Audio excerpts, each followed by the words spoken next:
اور ایک سوال ہے جو احباب کی طرف سے میسر ہوا ہے کہ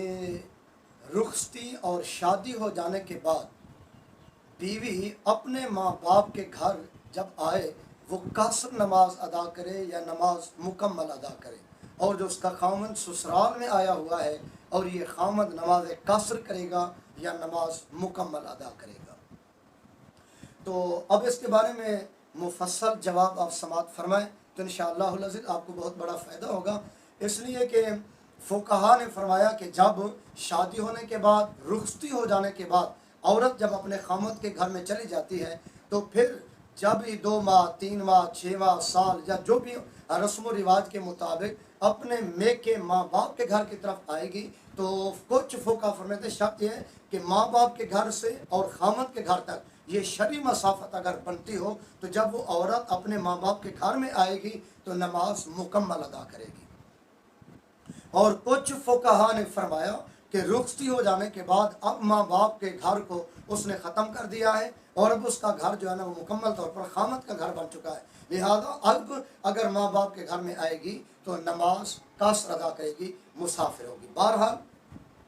اب یہ بات سمجھیں، یہ تو ہو گیا ہمارے علماء کرام، کچھ وہ بھی فرماتے ہیں کہ نماز قصر ادا کرے گی، کچھ فقہا اور علماء فرماتے ہیں کہ نماز مکمل ادا کرے گی۔ لیکن فقیر نے جو تمام مطالعہ کرنے کے بعد اس حد تک پہنچا ہے اور اس مقام تک پہنچا ہے، مجھے یہ بات سمجھ آئی ہے کہ کیونکہ عورت جو ہے اپنے ماں باپ کی جائیداد کے اندر حصے دار ہے، کیونکہ جب وہ جائیداد کے اندر حصے دار ہے تو حصے دار ہونے کی وجہ سے اس کا وطن اصلی جو تھا رہائش کا، انتظام کا، اہتمام کا، خورد و نوش کا، پرورش کا، بڑھنے کا، وہ ماں باپ کا گھر ہے اور وہ اس کا وطن اصلی ہے۔ تو دوسرا وطن اصلی بن جانے سے وطن اصلی ختم نہیں ہوتا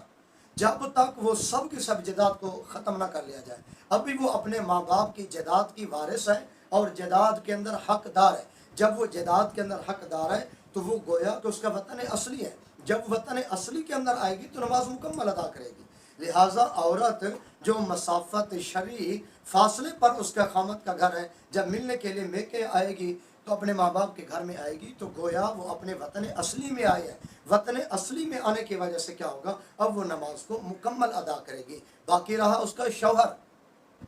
کیونکہ شوہر جو ہے اب وہ جائیداد کا وارث نہیں ہے، لہذا اس کا وطن اصلی اپنا ہے، لیکن جب وہ خامد سسرال کی طرف آئے گا اگر وہ مسافت شرعی ہے تو اب وہ کیا ہے، نماز قصر کرے گا۔ لیکن جو بیوی ہے جب وہ میکے آئے گی اپنے ماں باپ کے گھر میں آئے گی تو اس وقت نماز کو مکمل ادا کرے گی، کیونکہ اب جو اس نے ہجرت کی ہے اللہ کے حکم کے مطابق، رخصتی ہو جانے کے بعد خامد کے گھر میں پہنچی ہے، تو اب اس نے مکمل طور پر اپنے ماں باپ کی جائیداد کو ترک نہیں کیا۔ جیسا کہ آپ نے مہاجرین مکہ تھے، جب مکہ کو چھوڑ کر مدینہ طیبہ میں گئے تھے تو ساری جائیداد کو فروخت کر کے اور ساری جائیداد کو ختم کر کے مدینہ طیبہ میں گئے تھے، تو اس لیے جب وہ واپس جاتے تھے مکہ کے اندر تو اس وقت وہ قصر کرتے تھے۔ لیکن یہ عورت ان کے مشابہ نہیں، ان جیسے نہیں ہے، کیوں؟ اس لیے کہ انہوں نے جائیداد کو ختم کر لیا تھا، لیکن اس عورت کی جائیداد جو ہے یہ باقی ہے۔ جب اس کی جائیداد باقی ہے تو آئے گی میکے ماں باپ کے گھر میں تو نماز کو مکمل ادا کرے گی۔